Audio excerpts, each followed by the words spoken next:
Hi everybody, this is our second video looking at pulses. We're going to look at a very focused examination looking for peripheral vascular disease in the lower limbs.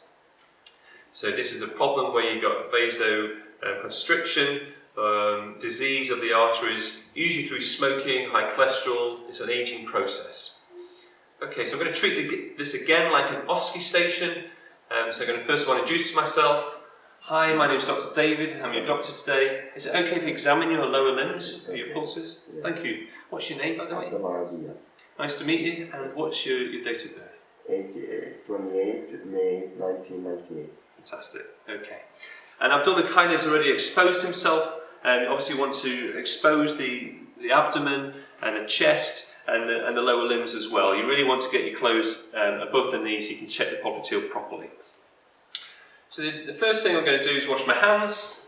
After getting consent, so I'm going to just wash my hands, demonstrate that, maintain privacy, and a chaperone if I need one. And now I'm ready to start. I'm going to start with a general inspection before looking at a more specific inspection of the lower limbs. So I'm going to just check, first of all, does Abdullah smoke? I'm looking for any nicotine staining, whether he's right-handed or left-handed,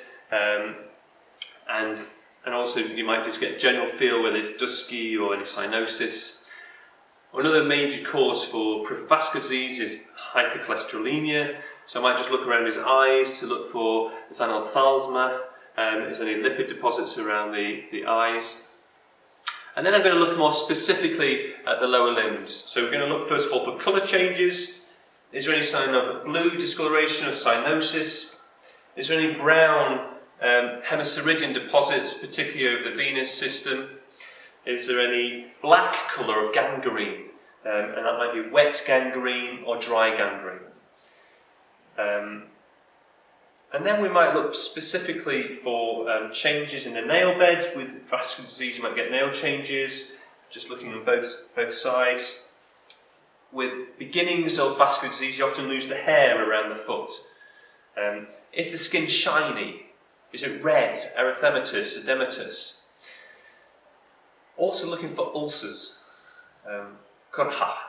So we're looking first of all for venous ulcers, which follow the saphenous distribution of the vein coming down the leg on the medial side. Now I know in my teaching I think I've told you the wrong thing on the lateral side, but venous ulcers are on the medial aspect, on the gaiter. The gaiter is a kind of sock that you wear, so the gaiter distribution. And venous ulcers are usually big, superficial, and have irregular borders. So usually bigger than arterial ulcers, irregular borders, and not as deep. For arterial ulcers, I'm going to check specifically between the toes.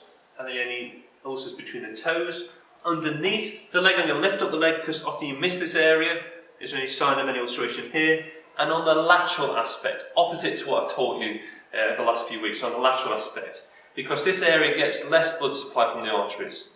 So that's why you make more prone to arterial ulceration here. These ulcers tend to be smaller, have regular margins, and are like punch-like lesions, go deeper through the tissues. So looking for ulcers. The other thing I'm going to look for is scars. Now I start from the chest with someone with vascular disease. Has he had a bypass operation?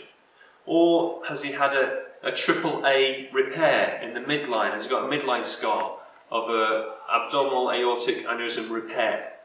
You may also get small scars along varicose veins or even a high tie. So just look for scars as well. And that's a general inspection and a more specific inspection over. Now I'm going to use my hands. The first thing I'm going to check for is temperature changes. So I'm going to use the back of my hands. I'm going to start distal to more proximal. So I'm going to first of all feel both sides. Is there any more warmer or colder side of the leg? So if I've got maybe a problem with the right leg, this leg might be colder. So I'm just checking the warmth of the legs. Start distal to more proximal. The second thing I'm going to do is check for the capillary refill time. Remember, this should be 2 to 3 seconds long. I may just press on the big toe, the nail bed, or just below it to the side of it. So I'm going to press down for a little while, and I'm going to look at it. Does it go pink back to its normal colour within 2 to 3 seconds? So say we have a problem with a prolonged capillary refill time. Maybe it's more than 4 seconds, 5 seconds, and so you think there may be some insufficiency in the leg. We're going to move on to the Berger's test, remember? Berger's test. So what we're going to do first of all is lift up the leg at 30 degrees for 30 to 60 seconds. And what we're looking at is looking at the colour of the toes particularly. You may go further along the leg and see whether it goes from more of a pink colour to a white colour. So I'm going to lift up the leg. Are you okay there, Abdullah? Lift up the leg to about 30 degrees, and I'm looking at particularly the tips of his toes and maybe going into the leg for 30 to 60 seconds. That's quite a long time. If you're struggling to hold somebody's leg, maybe as muscular as Abdullah is, you might just give it a little bit of support, in a different way. Again, just keep looking at the toes. That's maybe just 10-15 seconds. So if there's no colour change at 30 degrees, then you may go up to 60 degrees. So you go up to a further, maybe 60 degrees about here. And again, just looking, if it's more milder disease, it's going to be at a higher angle. Again, for 30 to 60 seconds, it's quite a long time. Some books say 2 minutes. Okay, and then just relax again. So you might do that on the other side if that's the side that's affected. So after the Berger's test, now we're getting ready to start checking the pulses. So we're going to start with the aorta and work our way down. So I'm going to ask Abdullah if it's okay if we get you flat again. So just bring it down. Okay. And remember, we're looking at the midline for the abdominal aorta. Relax the muscles again by asking the patient to put his arms by his side, uncross his legs if his legs are crossed. Deep breath in, breathe out. I'm going to put my hands flat on his abdomen.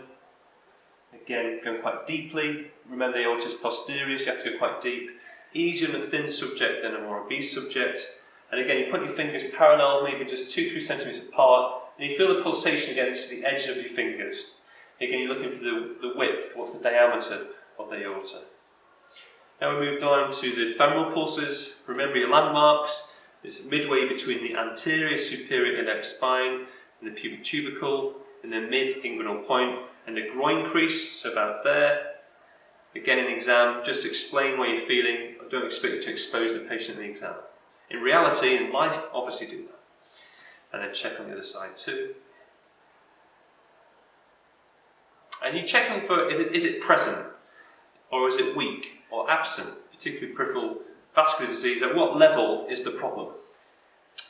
Another thing you might want to just add in at the point of checking the femoral is also checking for radial femoral delay. Again, thinking about coarctation of the aorta. Again, on the ipsilateral on the same side of each other. So checking the radial and then the femoral together. And then checking the femoral with the radial on the same side. Are they together? Is there any radial femoral delay? Before moving on to the popliteal pulse. I'm going to move on to the popliteal pulse. I'm going to ask Abdullah if you just mind just to bend his knee for me about 30 to 45 degrees. Put my thumbs over the anterior aspect of the tibia. Link my fingers together around the back, just below the skin crease, and go deeply, push deeply, because you're pushing the artery against the posterior aspect of the tibia. On one side and the other side. So just lift this up again, Abdullah, thank you. And pushing deeply. Again, just checking for the presence, the strength, or if it's absent. So if you've got an absent popliteal, you're going to have absent dorsalis pedis and posterior tibialis. If you've got a present popliteal, then you're going to check now for your foot pulses. So you're going to check first of all for the dorsalis pedis, which is 2/3 on the way up to the ankle, just lateral to the extensor hallucis longus. Check both sides. Is it present, weak, or absent? Now I'm going to check the posterior tibialis, just behind the medial malleolus. Again, check both sides. Again, is it present, weak, or absent? If you're not sure, let's just go for one at a time. Again, using 3 fingers together, the pads of your fingers. So that's all your pulse checks. Maybe you found a problem in the right leg. There's an absent dorsalis pedis or a weak posterior tibialis. Then you're going to think about sensation. So you're going to check for sensation. So I'm just going to bring you up slightly, Abdullah. Okay. So Abdullah, I'm going to ask you which leg am I touching, and you can reply to me the right foot or the right leg versus the left foot or the left leg. So just explain to the patient what you're going to do. Abdullah, would you mind just closing your eyes? Okay. Tell me which foot am I touching? Left. Okay. Right. Left. Left. Right. Okay. What I'm also checking actually is not just can you feel both legs, but at what level does the sensation come back to normal? So someone with peripheral vascular disease may not have any feeling from the midfoot downwards or from the ankle downwards. So you just check at what level. So Abdullah, tell me, when do you feel the cotton? Do you feel it all the time? All the time. All the time. So the patient may say to you, I start feeling it there, midfoot, because they've lost the very distal sensation. Remember when testing sensation not to move the thumb in a big exaggerated way, because then you're checking two different sensations, proprioception as well as touch. So do light touch as best you can. So we've done all the palpation. Don't forget we can also use our ears, we can auscultate. So we're going to just check for bruits. So first of all, I'm going to check for femoral bruit and then popliteal bruit. So use the bell over the stethoscope, over the femoral pulse, again in the inguinal groin crease, midline, midpoints, on both sides. And then I'm just going to check also the popliteal, if there's any popliteal bruits, and then narrowing of the artery here, again on both sides. And that's it, that's auscultation. And that's everything to do with the checking for peripheral vascular disease in the lower limbs. I hope you found that helpful. Give us a thumbs up if you liked it. Thank you.